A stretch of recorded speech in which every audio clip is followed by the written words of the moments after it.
அனைவருக்கும் வணக்கம். வாழ்க வளமுடன். நான் உங்கள் பாலசுப்ரமணி. நம்ம இன்னைக்கு பார்க்குற தலைப்பு என்ன அப்படின்னு பார்த்தோம்னா, கௌளவ கர்ணம் பற்றி பார்ப்போம். ஒரு சிலருக்கு கரணம் அப்படின்னா என்னன்னு தெரியறதில்ல. கரணமா, என்னப்பா கரணம், கரணத்தை பற்றி போட்டிருக்காங்களே, அப்படி ஒன்று இருக்குதா அப்படின்னு நினைப்பாங்க. உங்கள் ஜாதகத்தில் உங்கள் ராசி, லக்கணம், நட்சத்திரம் இதெல்லாம் எப்படி எடுத்து பார்க்குறீங்களோ அதை மாதிரி உங்களுடைய ஜாதகத்தை எடுத்து பார்த்தீங்க அப்படின்னா நீங்கள் என்ன கரணம் அப்படின்னு எழுதியிருக்கோம். கரணம் மொத்தம் 11 கரணம்.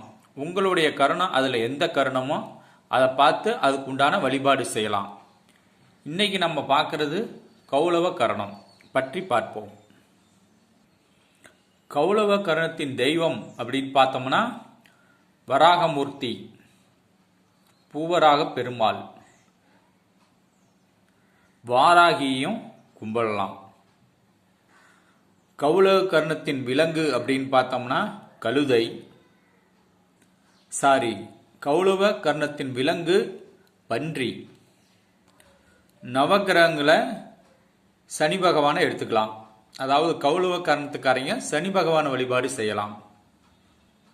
வாராகமூர்த்தி அப்படிங்கிறவர் கடலூர் மாவட்டத்தில் உள்ளது.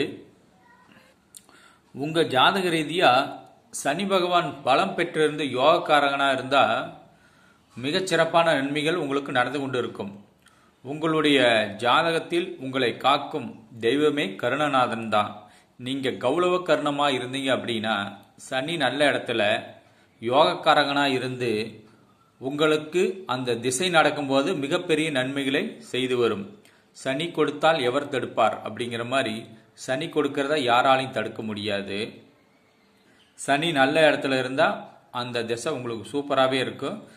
கௌளவ கர்ணமாக இருந்து நீங்கள் வழிபாடுகள் வாராகமூர்த்தி, வாராகி, சனி பகவானில் வழிபாடு செஞ்சீங்க அப்படின்னா இன்னும் மிகப்பெரிய நன்மைகள் நடக்கும். மேலும் மேலும் உயரலாம்.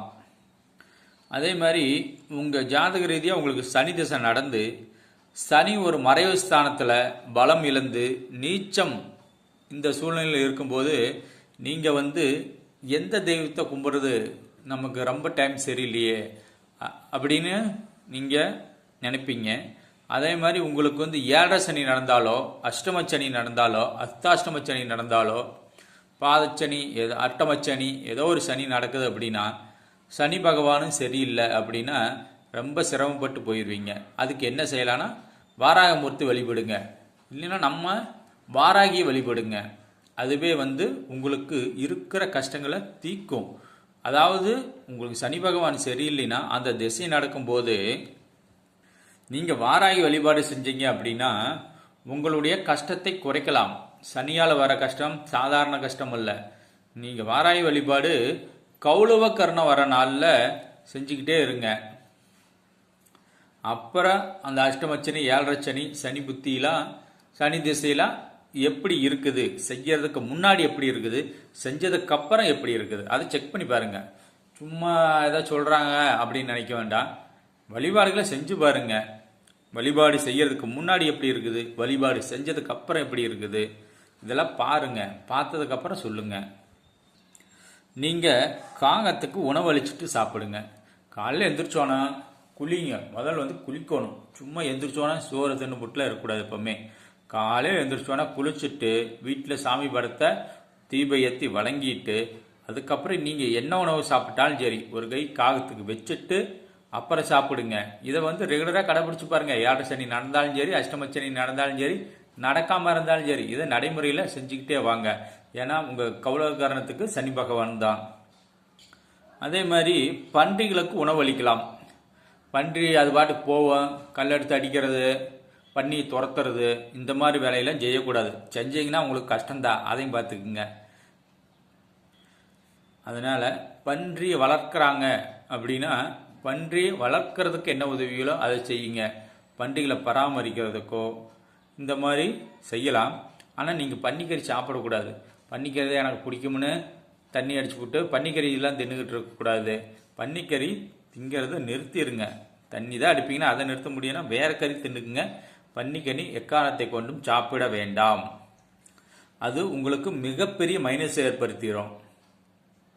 பன்றியை பார்த்தாவே பன்றிக்கு ஒரு மரியாதை கொடுங்க. இப்போ பவகரணம்னா சிங்கத்துக்கு மரியாதை கொடுப்பாங்க, பாலவகரணம்னா ஐயப்பன், புலிக்கு ஒரு மரியாதை கொடுக்குறாங்க. அந்த மாதிரி கௌலவகரணம் அப்படின்னா நீங்கள் பன்றிக்கு ஒரு மரியாதை கொடுங்க. பன்றி உங்களுக்கு தெய்வம் தான்.